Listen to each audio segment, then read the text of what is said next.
Começa agora mais uma edição do RedeTech Entrevista, um espaço para receber alguns dos principais nomes que passaram aqui pela 42ª edição da reunião anual dos dirigentes das instituições federais de educação profissional e tecnológica. Eu recebo agora o assessor de comunicação do Instituto Federal do Mato Grosso do Sul, Vinícius Vieira. Muito bem-vindo, Vinícius. Bem-vindo, agradeço. A noite do dia 10 de setembro foi marcada por uma série de homenagens e você e a sua equipe foram alguns dos homenageados daquela noite pela criação do selo de 10 anos da instituição federal, de toda a rede federal. Qual é o sentimento de criar algo tão grandioso para uma rede tão grandiosa e algo tão representativo também? É um sentimento de realização profissional. E aí tem uma dimensão simbólica muito forte neste aspecto, no que diz respeito à participação do Mato Grosso do Sul e o fato do Mato Grosso do Sul ter criado essa marca.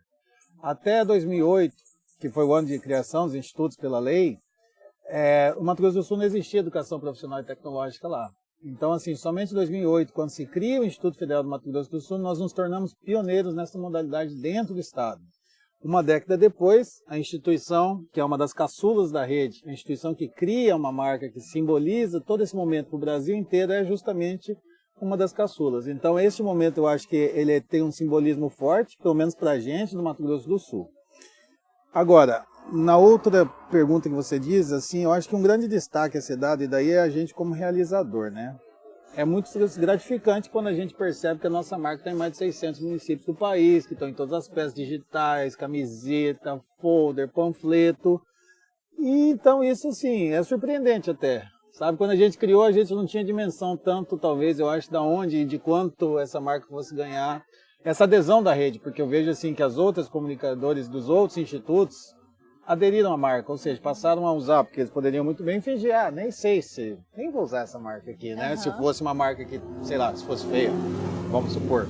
Mas eu acho que ficou muito bacana e então houve uma forte adesão e eu senti, assim, a maioria dos institutos usando muito mesmo. E como que foi o processo de escolha dessa marca? Houve um concurso? O CONIF realizou um concurso onde qualquer instituição poderia apresentar, né? Aí, assim, o que aconteceu? No primeiro teve o encontro dos gestores de comunicação, onde as marcas foram apresentadas, foram 15 marcas apresentadas, e nós, os comunicadores, poderíamos votar em até 3 marcas, por ordem de preferência, 1, 2, 3. As 3 mais votadas iriam para uma espécie de final, que era o Conselho do Pleno de Reitores do CONIF. Seriam os reitores, os gestores máximos que iriam decidir. Nós fomos uma das 3 escolhidas. Eu não me lembro as outras 2 de quais institutos eram. Um era do Nordeste, não sei se o Bahia ou o Baiano. Não tenho certeza, e a outra eu realmente não me lembro. Levaram essas 3 marcas aos reitores, e aí os reitores do CONIF é que escolheram a marca final vencedora, que foi a nossa. E como que foi esse processo criativo? Quantas pessoas estavam envolvidas? Como foi o passo a passo? Então, o processo criativo, para contar bem a verdade, partiu assim. Eu joguei uma ideia lá na assessoria de comunicação, nós somos em 10 pessoas lá dentro, né? Eu joguei uma ideia, mas eu não vi que ninguém ligou muito para a ideia. Aí, o que aconteceu? Eu chamei um dos programadores visuais, o Murilo, que é co-criador da marca, inclusive. Falei, Murilo, senta aqui, vamos nós dois criar isso aqui. Primeiro, eu deixei o Murilo, lógico, programador visual, criou uma série de versões infinitas. Eu olhava e eu achava muitas delas assim, só bonitas, gratuitas. Eu queria que a marca tivesse em si um conteúdo e uma história, que eu pudesse assim desconstruir a marca e mostrar, esta marca existe por causa disso. E que não fosse só uma marca que é bonita. Entendeu? E daí todo o processo de criação foi o que é a rede, o que são os institutos federais, quais são as principais características dos institutos federais. Sua capilaridade, 644 campos, todas as unidades da federação estão lá. Esse alegado trabalho em rede, porque a gente trabalha em rede, mas talvez tenha que ser muito melhor articulado, mas, por exemplo, isso aqui que a gente está fazendo, você é do Fluminense, eu sou do Mato Grosso do Sul, há um trabalho em rede. Um forte processo de internacionalização que começa a entrar em pauta no CONIF agora, e que eu acho que os institutos começam a, cada vez mais, tentar se internacionalizar. E também a tal na lei de criação, a gente é equiparado às universidades justamente pela indissociabilidade entre ensino, pesquisa e extensão. E muita gente fala um tripé, um triângulo, uma integração entre essas áreas. Então, assim que a gente construiu a marca, a gente pegou, espalhou os 38 pontos pelo Brasil, juntou esses pontos com retas, cada reta formava um triângulo que simbolizava justamente a integração entre ensino, pesquisa e extensão. Esse mapa do Brasil estilizado a gente jogou dentro de um globo terrestre, que era o 0 dos 10 anos, né? E aí a gente colocou todas essas ideias no 1 e no 0. A gente manteve a tipografia original da marca, as cores originais da marca. Mantendo a identidade também. Porque daí a gente pensava, não importa onde você vai aplicar, você pelo menos consegue ter uma harmonia com a marca do Instituto, porque ela sozinha não tem por que existir. Então a gente falou, sempre vai assinar com a marca dos institutos. Então, para ver uma certa harmonia e para preservar as cores, a integridade, se a gente fala tanto que a nossa marca é pouco conhecida, se eu venho com mais uma marca, mais um selo que aponta para outro caminho, os institutos nunca vão ser conhecidos mesmo. Com certeza. E sobre isso mesmo, né, a respeito de a gente saber que as marcas ainda não são tão conhecidas, principalmente porque muitas das instituições não são conhecidas pelas pessoas das próprias cidades, esse processo de interiorização da rede federal. Como você acha que, já que você também é um profissional da comunicação, como esse quadro pode ser revertido? Como a gente pode mudar essa realidade de falta de visibilidade, talvez? Então, eu acho que a primeira coisa que a gente precisa entender, todo mundo da rede, eu acho que talvez as assessorias de comunicação são as que mais entendam isso já. Eu não sei, cada um tem sua realidade toda, mas a primeira coisa que as pessoas precisam entender é que comunicação, ela não é só fazer a rede social, só mandar o release para a imprensa, ou só você conseguir cavar um espaço para o seu diretor e fazer uma entrevista, né? Comunicação é um relacionamento com uma série de públicos. E eu não sei como cada um trabalha dentro dos institutos. Mas um dos aspectos são dois, principalmente. Eu acho que a gente falha muito nos relacionamentos que a gente tem com outros públicos. Qual relacionamento formal e estruturado a gente tem com o pesquisador da Embrapa? Por exemplo, formal e estruturado. Institucionalmente, eu acho que a gente não tem muito relacionamento com o público. Institucionalmente, a instituição pega e fala comunicação, assessoria de comunicação. Não entendem que o nosso trabalho tem muito mais a ver com a tal da comunicação social, com a massa, né? Com massificar mensagens. E não necessariamente, lógico, em algumas assessorias você tem um RP ali dentro da assessoria de comunicação, tudo bem. Mas assim, eu acho que o Instituto presta muito pouca atenção com a segmentação de públicos que a gente tem que falar e quais são as melhores formas de se falar com aqueles públicos. Porque não adianta o rapaz que vai fazer uma amostra científica para pesquisador pós-doutor no Instituto chegar para mim e falar, escuta, faz um release aí. Meu amigo, se seu público é só o pós-doutor, não é um release. Só que eu não vejo um mapeamento. A gente está tentando fazer isso com a política de comunicação do Instituto, mapear quem são esses públicos. E aí, lógico, a gente tem uma limitação estrutural nas assessorias. Mas a gente mapeia quem são esses públicos e a gente, de alguma forma, tenta capacitar que coordenadores de pesquisa, que não sei, coordenadores de extensão, que eles possam também gerenciar alguma forma de comunicação com esses públicos. Não os canais oficiais da instituição, mas alguma forma. Que seja um boletim periódico, a gente faz o layout, monta o sistema, o texto a gente não consegue ter controle também, mas a gente está pensando alguns caminhos de diversificar um pouco. E o segundo ponto, eu sei que estou me estendendo um pouco, mas o segundo ponto que eu acho muito importante e que eu queria referenciar até a fala do secretário do MEC na abertura, falta-se publicidade.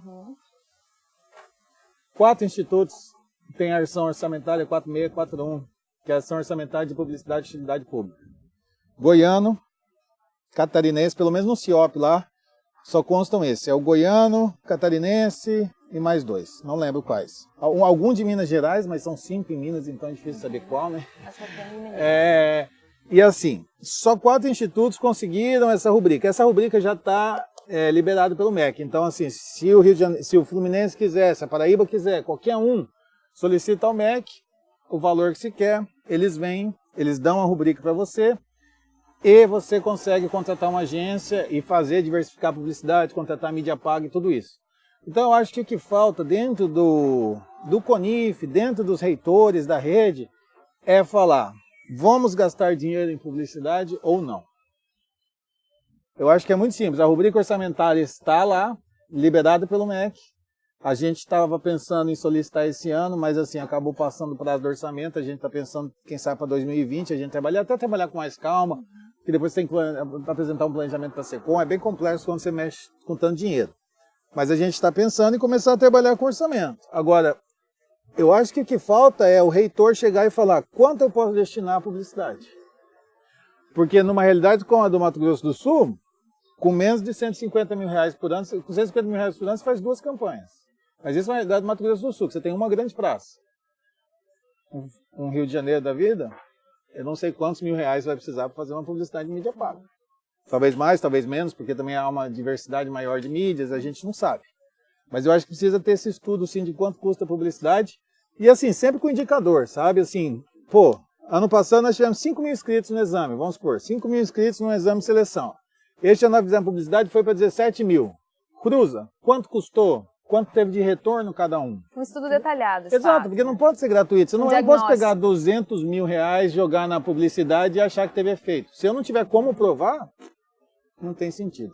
Perfeito. Uma coisa que chamou bastante atenção também foi a sua fala a respeito dos servidores técnico-administrativos em educação nos institutos federais. Qual a importância dessa categoria para o funcionamento e também para o fortalecimento da rede, já que a gente está falando também em públicos, né? Os públicos internos, enfim. Exatamente. Olha, eu acho que este é uma das heranças que a rede federal tem das universidades. Primeiro aspecto. Nas universidades, quando eu estudei numa universidade, eu tinha uma visão de que o técnico administrativo normalmente era pessoa despreparada, desqualificada, que só abria a sala e fechava a sala. Não é uma realidade de estrutura que a gente tem, mas aí é uma crítica realmente que eu faço a alguns gestores da rede, a docentes da rede. Muitos deles talvez venham do ambiente universitário, onde eles só replicam uma lógica de dizer, pô, o técnico administrativo é uma pessoa desqualificada. Aí eu conclamo eles, vai lá na plataforma PNP, abre a plataforma PNP ou abre seu sistema de gestão de pessoas e me diga aqui, qual a qualificação dos nossos técnicos? A qualificação dos nossos técnicos, primeiro, um monte de cargo de nível superior, qualificação especializada. Segundo, mesmo os que são nível D, que optaram por fazer o concurso de assistente de administração, provavelmente já tem uma faculdade e se bobear tem um mestrado já, e são nível D. Então, assim, primeiro, olhem a qualificação do técnico. Não acho que o técnico é aquele mero executor. E o que eu brigo lá dentro do meu instituto e eu falo, o técnico precisa de participar de ações estratégicas dessa rede. Ele precisa de integrar comissões porque ele tem um olhar que ajuda. E o técnico é muito prático. O técnico é muito prático, o técnico é muito executor também, a gente faz. E daí que eu digo, eu acho que tem que haver um reconhecimento dos técnicos e uma participação dos técnicos, tá? Porque, por exemplo, o docente, eu não sei, mas um docente que tem uma coordenação, muitas vezes ele tem que estar em sala de aula e ter a coordenação, mas ele não pode abandonar a sala de aula completamente. Como que um docente ou alguém vai conseguir preparar, interpretar dados, corrigir rumos do trabalho que ele está fazendo, se ele também tem que planejar a aula e está em sala de aula? Então, para mim, é muito óbvio que certos cargos deveriam ficar a cargo dos técnicos, porque os técnicos têm exatamente 40 horas semanais para se dedicar àquilo. O docente, ele está lá com o cargo, ele está aqui no evento, só que ele está lá com a sala de aula, só que ele está lá com o plano de ensino dele. E aí, eu vejo que uma série de ações são muito morosas por causa disso, porque se divide muitas atenções de um docente em cargo. Então, assim, eu volto muito assim, eu acho que o técnico tem que começar a se pensar muito nos técnicos administrativos. Eu acho que é um grande caminho, porque é o que a gente fala, o mundo hoje é informação, comunicação, para além da educação, tá? Informação, comunicação, layout, design, imagem, aparência, é o que a gente é bombardeado. E em se tratando também de comunicação, o público interno é um dos principais propagandistas, né, do que é a instituição. Então, realmente é algo que merece uma dedicação, né? Uma valorização. Merece uma valorização, um estudo e um compromisso sério. Não pode ser pontual, sabe? E assim, eu acho que a gente tem que ir além do técnico só ser o de administração ou o de gestão de pessoas. O técnico tem que ser alguém que, não estou falando de cargo só, mas de que participe de grupos e de conselhos e de comissões que tomem ações estratégicas. E se tratando de uma instituição de educação, né, como são os institutos federais, os técnico-administrativos também podem ser considerados educadores. Né? Você, como comunicador, você se identifica como um educador dentro da instituição de ensino? Essa é uma frase perigosa. A resposta, mais obviamente, né? Porque assim, existem formas de comunicação que você podem contribuir sim para a educação, né? Eu não sei se necessariamente um educador, mas assim, contribuir para a educação sim. Não tenha dúvidas que a gente faz muito, seja numa campanha de ingresso, quando você está angariando aluno, você já está contribuindo para a educação. Mas aí a gente pode fazer divulgação científica, A gente pode fazer divulgação científica. A gente pode ajudar na transferência de conhecimento, né? Da escola para a sociedade. Atuar em projetos, né? Como você falou da qualificação Então, dos técnicos. este é um grande problema também que eu acho que a rede, eu não sei se há uma legislação nacional ou não, mas que a rede precisa entender. Técnicos administrativos também têm que participar de projetos de pesquisa. Porque senão o técnico administrativo nunca vai fazer um doutorado. Porque o cara vai chegar lá e falar, você quer o doutorado para quê? Para ganhar mais? Não Quem tem que uma vai te aplicação. orientar se você responder para o cara que você vai ganhar mais? Ninguém vai te orientar. Então, assim, o técnico tem que ter alguns espaços para ele poder contribuir com o processo educacional. Eu acho que ainda falta esse espaço. Porque a gente não pode fazer uma pesquisa. E aí fica difícil contribuir também, Muito né? difícil, senão aí você só faz sua coisa, mas você não pode chegar com o aluno, estudar e ver Com aonde processo pode mecânico, chegar. Isso. né? E educação é construção. Se você não faz um projeto, você não consegue construir o conhecimento, né? Perfeito. Vinícius, muito obrigada pela Nada. sua participação, parabéns É isso. pelo selo, Eu que com certeza agradeço. é muito representativo da nossa rede, um selo belíssimo, então parabéns a você e a toda essa equipe. E obrigada por aceitar o nosso convite. É isso, obrigado a vocês, viu, gente? Tchau. Eu sou Érica Vieira, do Instituto Federal Fluminense, e até o próximo RedeTech Entrevista.